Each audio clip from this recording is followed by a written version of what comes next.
Amis de l'électronique et du calcul des composants, bonsoir. Aujourd'hui une vidéo que j'avais préparée il y a déjà très longtemps. J'ai un petit peu attendu à faire et voilà, je reconnais qu'aujourd'hui j'ai eu une journée pro, on va dire, assez intense, ce qui fait que voilà, je vais plutôt faire cette vidéo aujourd'hui. Tiens, je pense que ça va me reposer un petit peu. Alors de quoi s'agit-il? À la base, j'ai pensé cette vidéo parce que j'ai vu quelqu'un qui marquait, je sais plus où, que si on faisait un montage avec des résistances à 1%, on n'aurait pas plus de 1% d'erreur sur toutes les valeurs du montage, en gros. C'est-à-dire que si on faisait un ampli, par exemple, avec des résistances à 1%, on n'aurait pas une erreur de gain supérieure à 1%. Alors ça, c'est bien sûr pas du tout vrai. Ça peut l'être dans certains cas particuliers, mais en général, c'est pas vraiment du tout comme ça que ça marche, parce qu'il y a des composants où une variation minime peut avoir des effets, je veux dire, multipliés très forts ou d'autres choses. Donc aujourd'hui, l'idée c'était de parler justement un petit peu de ces histoires de tolérance et aussi d'essayer de se rendre compte un petit peu quel impact ça peut avoir et surtout comment on peut le calculer. Donc je vais vous montrer aujourd'hui, on va dire, deux méthodes qui permettent de se faire justement un petit peu une idée dans certains montages en fait, de l'effet que va avoir la tolérance sur des composants, hein. C'est-à-dire en gros, j'aime pas tellement le terme de précision, mais en gros c'est la tolérance, hein, je rappelle, c'est que c'est par exemple une résistance de 10 ohms à 10%, ça veut dire qu'elle autorise une erreur de 0,1 ohm par rapport à sa valeur nominale. Donc voilà, on va regarder un petit peu deux manières de voir un petit peu l'impact que ça peut avoir et comment, on va dire, choisir la bonne tolérance pour les composants. Alors la première que je vous montre, elle est, ma foi, souvent assez simple à faire et c'est l'avantage d'avoir des outils comme Excel, de pouvoir les faire, je veux dire, des calculs relativement facilement. On va prendre ici l'exemple vraiment très simple d'un diviseur de tension. Voilà, le pont diviseur, un truc très classique, avec une tension d'1 volt à l'entrée, une tension de sortie divisée, hein, ici U-out.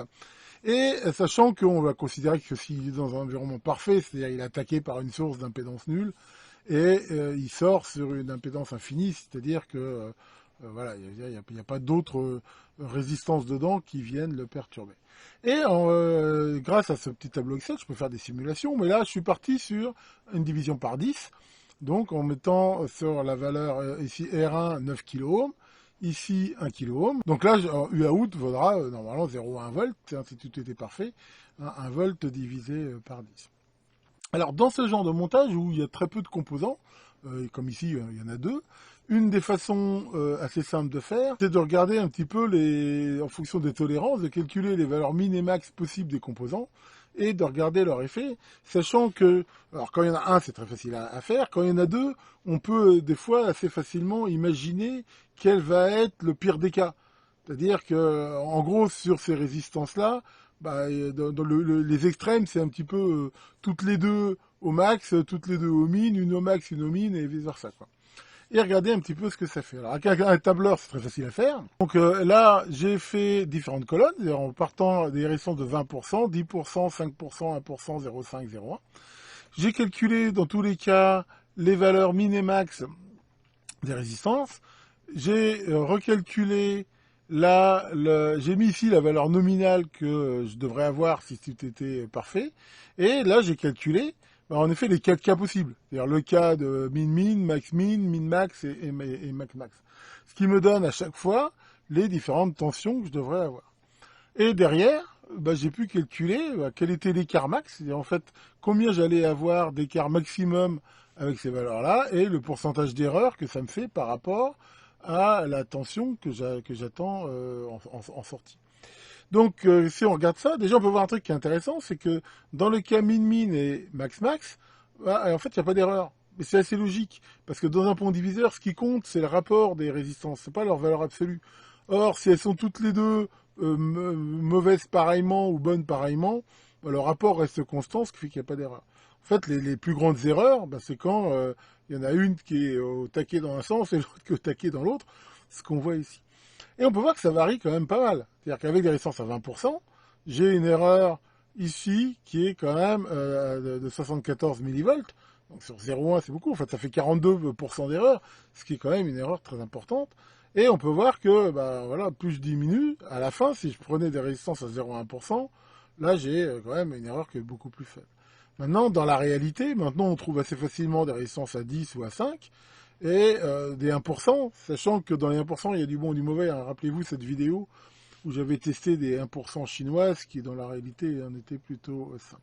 Mais voilà, après, le fait de faire ce calcul, l'idée en fait de l'erreur, c'est pas tellement, enfin, dans l'absolu, ça veut rien dire. C'est quelle est dans mon montage l'erreur max que j'accepte d'avoir.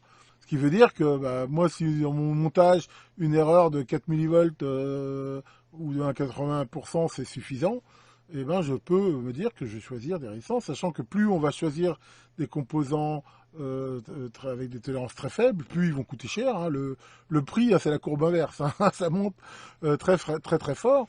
Et en même temps, après, au bout d'un moment, il y a même un autre, enfin, il y a la tolérance, mais il y a aussi, je veux dire, après, éventuellement, même le vieillissement, des choses comme ça, ou la variation, en fait, la température, qui peuvent devenir prépondérants, en fait, sur sur la tolérance. Alors, pour l'instant, je veux dire, à la limite, on peut même utiliser un peu les mêmes techniques de calcul, mais on va rester simple et tomber comme ça. Donc, cette méthode de faire ça comme ça avec un tableur, c'est quelque chose que on peut faire assez facilement et qui se prête très bien quand c'est des calculs, justement, même si la formule est complexe, hein, ça peut être un filtre, un truc comme ça, quand on n'a que un ou deux composants, généralement, ça peut le faire. Quand on en a trois, ça commence à être un peu plus compliqué, surtout que des fois, c'est pas forcément évident de regarder quel va être l'impact, en fait, dans quel cas on va avoir les erreurs min et max, ce qui fait que ça peut devenir compliqué. Donc ça, on va dire, c'est une méthode qui est très fiable, mais qui est limitée. Alors la deuxième méthode qui est très connue, qu'on peut faire de différentes façons. Il y a par exemple Electrobit qui vous avait montré qu'avec LT-Spice, on peut utiliser la fameuse fonction dite Monte Carlo. L'idée, ça va être de dire, j'ai des composants avec des tolérances connues, enfin X%. Je vais m'amuser à les faire varier de façon aléatoire dans les bornes de pourcentage que je veux. Et si je fais beaucoup de variations et que je considère que mon hasard, hein, c'est-à-dire mes valeurs aléatoires sont à peu près bien distribuées, j'aurai une idée assez bonne du max et du min. Donc là, qu'est-ce que j'ai fait? J'ai refait un peu le même tableau. J'ai mis là, la possibilité de faire varier la tolérance. Par exemple, je peux mettre 1%. Et ça se recalcule, je peux mettre 20%, enfin je peux mettre la valeur que je veux. Et à chaque fois, bon, je ne l'ai pas automatisé, hein, parce que je suis un peu feignant, mais j'ai relevé là les valeurs. Hein, c'est-à-dire qu'en fait, à chaque fois que je mets un pourcentage, je vois ici le Vmin, le Vmax, la valeur. Et j'ai tracé la courbe. Et j'ai donc comparé les valeurs obtenues de cette façon aléatoire avec les valeurs obtenues avec la méthode d'avant de calcul. Et on voit que finalement, l'erreur est relativement très faible. On retrouve même à peu près la courbe. Sachant que généralement, si on augmentait encore le nombre d'échantillons, là, je sais pas combien j'en ai pas énormément, j'en ai... voilà, on voit que j'en ai 100. Hein. Si j'en avais beaucoup plus, plus on aura un grand nombre d'échantillons, plus on approchera de cette technique. Donc voilà, ça c'est une autre technique qui est peut-être un peu moins précise, parce qu'on peut imaginer que sur des systèmes très, on va dire un peu chaotiques, où une petite variation peut faire un très grand changement, on peut éventuellement imaginer qu'on passe à côté de cas très spéciaux. Mais en règle générale, ça le fait quand même bien. Et moi, je l'ai très souvent utilisé, cette méthode-là, sur des trucs assez complexes. Et ça le fait bien. Après, sur un schéma, mais je reviendrai peut-être là-dessus dans une autre vidéo, il y a quand même des tas de choses qui n'ont pas vraiment d'interaction. C'est-à-dire que si on regarde un schéma mais un peu complexe, il y a des valeurs, si elles changent, elles vont ne changer qu'un des paramètres, mais elles vont pas toucher forcément un autre étage. Bon, la façon simple de comprendre ça, j'ai fait exprès de prendre un exemple très caricatural, mais dans un ampli stéréo, voilà, les variations de composants de la voie gauche n'ont pas tellement d'impact sur la voie droite, par exemple. Donc en fait, dans les schémas, souvent, on peut, je veux dire, relativiser un petit peu ça. Bon, enfin voilà, là, mon but était surtout de vous montrer un petit peu les deux méthodes que l'on peut utiliser de façon simple. Alors, et après, il y en a quand même une autre, hein, c'est la force mathématique.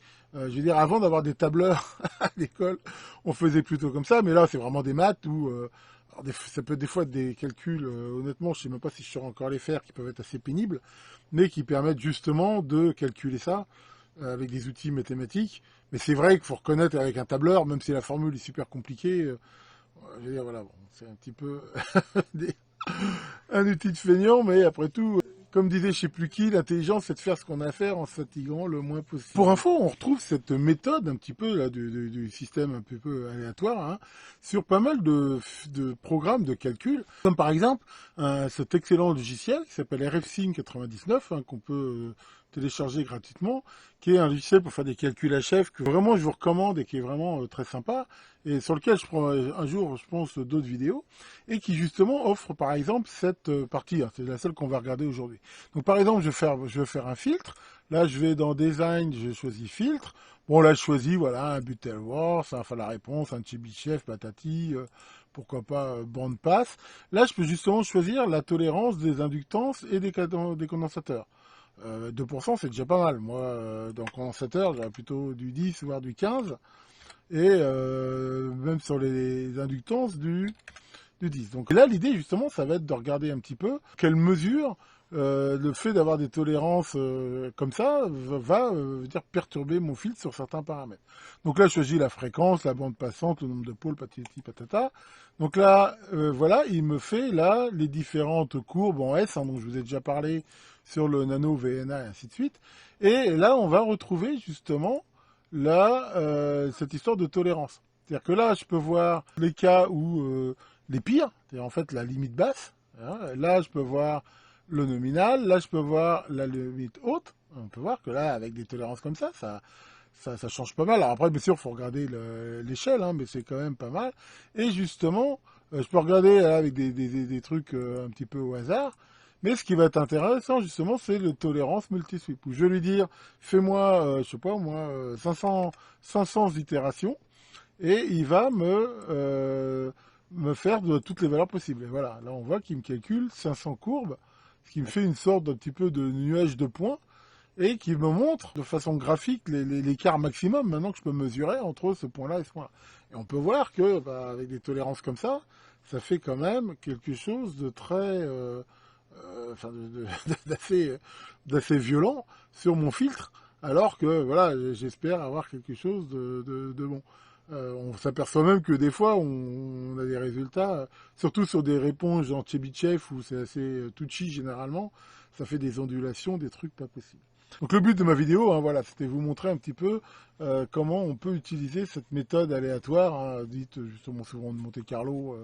On utilise souvent des fois ce terme pour son côté aléatoire roulette, pour faire des calculs de ce style.